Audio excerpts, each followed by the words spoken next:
Here we are. It's a question from Ken. How many citizens do we need to bring to Washington to stop the wars being waged in our name? It's difficult to answer that question because these mass movements are kind of cyclonic. Look at what is happening in Egypt, and I don't mean to make the comparison.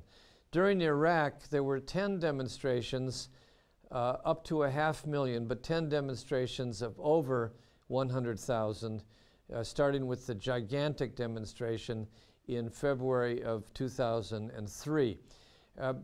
And then there came an ebbing of people going in the streets, a demoralization, and I think that was partly caused by the expectations around Obama, but also the heavy weight of the Wall Street crisis and the foreclosure crisis, and people deciding they had to take up other issues. And then, we had those demonstrations mainly on domestic priorities that were called by labor, the NAACP, and by Jon Stewart at the in the fall, which seemed to be to galvanize a citizen turnout preparing for the election. I'm not big on cold weather demonstrations, and I have to salute those who were arrested in Washington recently at the gates of the White House, partly supporting WikiLeaks. Brave men and women all. But it could come at any time. Think of the spring, this coming spring, or in the spring of the election year. Demonstrations are not our only tool, but they're a manifestation that the public is sick and tired of waiting. The question was how many. It appears it doesn't matter how many. We had a demonstration in Los Angeles a couple of years ago of 1 million people for immigrant rights. And who remembers in Washington, D.C.? But any demonstration in Washington has got to measure up to the media test, and that would probably mean a minimum of 100,000 people are needed to make a point. And it needs to be coupled with lobbying days and training to bring delegations into the offices of these congressional members. We've got a question also from Lenny Bianchi. How can we unify the progressive movements to speak with one voice? Good luck. I believe in diversity as a political principle, not just an ecological one.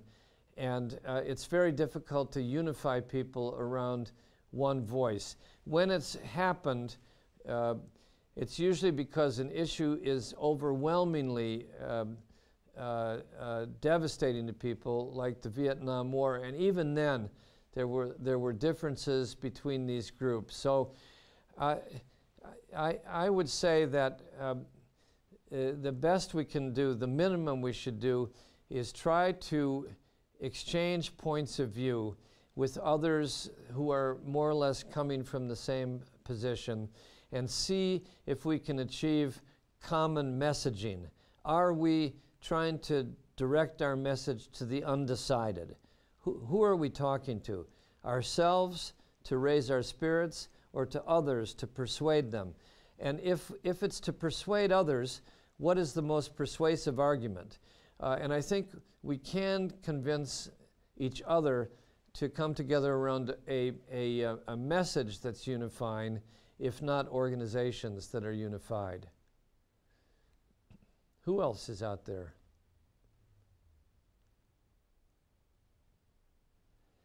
Gary, let's support a green economy to become self-sufficient. I think that's a terrific point. I do think the peace movement has to be proactive. When people ask, what's your alternative? We'll get into that in the weeks ahead. But one alternative that can unify a great many people and can only happen with the force of public opinion and organizing is a retreat away from the Pipelanistan politics or oil politics or gas politics in the direction of energy conservation, energy efficiency, investments in green jobs. And if Obama is stuck with the situation in Washington the way it is, there's nothing to keep California, Massachusetts, New York from moving ahead and developing the essential building blocks of a green economy. It's, for example, if you go to the website of the ApolloAlliance.com, you'll find there's a conference coming up on green jobs and the green energy future, and I think that's an organization well worth becoming involved in. Thank you, Edmund out there, who says, our peace vigil has been on a local street corner for over 4 years now. Do we continue? Well, there's people in the San Fernando Valley who've been out there 2-3 times that long. God bless them. They are terrific. I think, yes, it's a way to build a community of meaning, make friends. The only question is the message, trying to always deliver a pertinent message and collect names for lists to invite to future activities.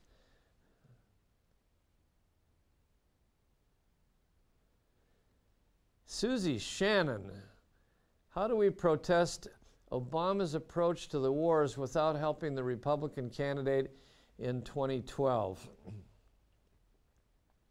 It's an interesting question. I was coming from Sacramento yesterday, and I sat with a Republican legislator who said that he wanted to sit with me because he wanted to know where the Democrats' anti-war movement was, because he was part of the Republicans' anti-war movement.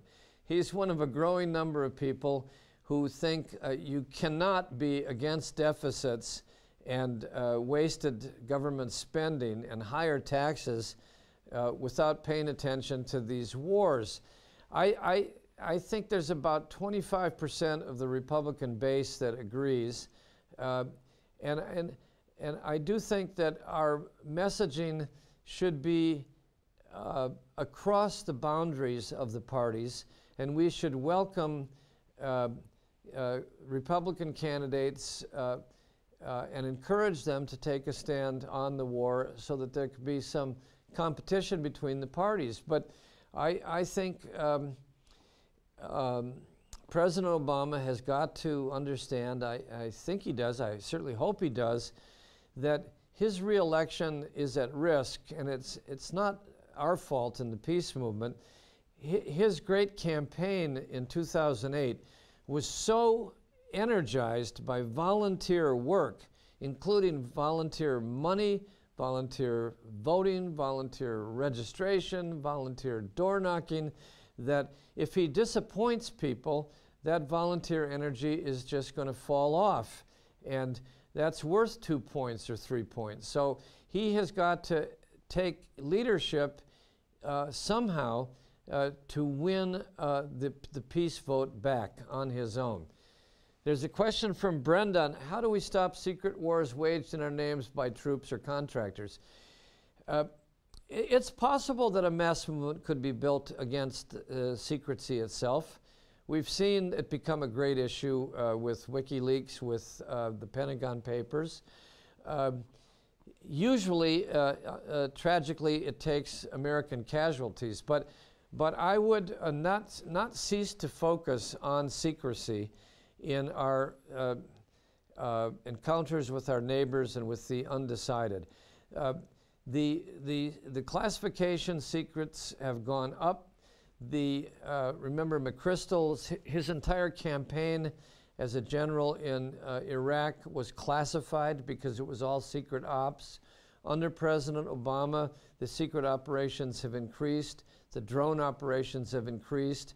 I want to give a shout out to those people, very intrepid people who are demonstrating at drone sites. There's one right here in Santa Monica, the Rand Corporation, I believe. There's Nevada. There's books on the secret wars. The one thing that Howard Zinn said to me, or said to audiences years ago that always stuck with me was, the government is keeping secrets from the American people. It's no secret if you're living in Pakistan that they're bombing you. It's only a secret from the American people. So we're, in general, the big losers. Democracy is the big loser from excessive secrecy. Aaron, is it possible, is it useful to meet with congresspeople and their staff or focus on recruiting members? Well, I think if you're into dripping water on a rock, it's always useful to meet with your congressperson. One way that it's useful is if you bring them evidence that you have an email mailing list of 1,000 people or 10,000 people in their district, and you're going to incessantly send out emails saying how they voted on issues. Just going in and hoping for coffee and a conversation is not enough. They need to be thanked for the good things they do, and they need to be persuaded where they're in doubt, and they need to be pushed and pressured and punished at the polls where they have failed to live up to their obligations. But persistence is important. Persistence is important. How powerful are the other 98% compared to the wealthiest 2%? Don't the Kochs et al. Rule? Well, one reason the Kochs are important is secrecy, and the demonstration here in Southern California just days ago was very important to blowing the lid off their secrecy and making them an issue in politics. And I was so delighted to see, under new leadership, Common Cause getting into the direct action and protests. I think 98% of us can defeat 2% of them. Is that a matter of faith? Yes, but there's the history of social movements in the United States that should teach us that lesson. The unfortunate thing, and this is why I emphasize the long war, is that some of these are very long battles. The struggle for the woman's right to vote could be measured by at least 100 years. 100 years. Some would say longer. Now, it's always been a maxim of mine that it's very slow business organizing. You have to make friends, build a community of meaning, and it's very, very slow until suddenly it's very, very rapid. And you never know when that's coming. It's like moving down a river and then the river takes off. You've got to have your canoe ready and your supplies. You can't wait for the big moment. You can maybe help prepare it, but you can be sure that slow, patient work is followed consistently by sudden moments of great opportunity. Ted, should we reach out to elements of the right, such as libertarians who are anti-war? Absolutely. On the constitutional issues and on the deficit issues.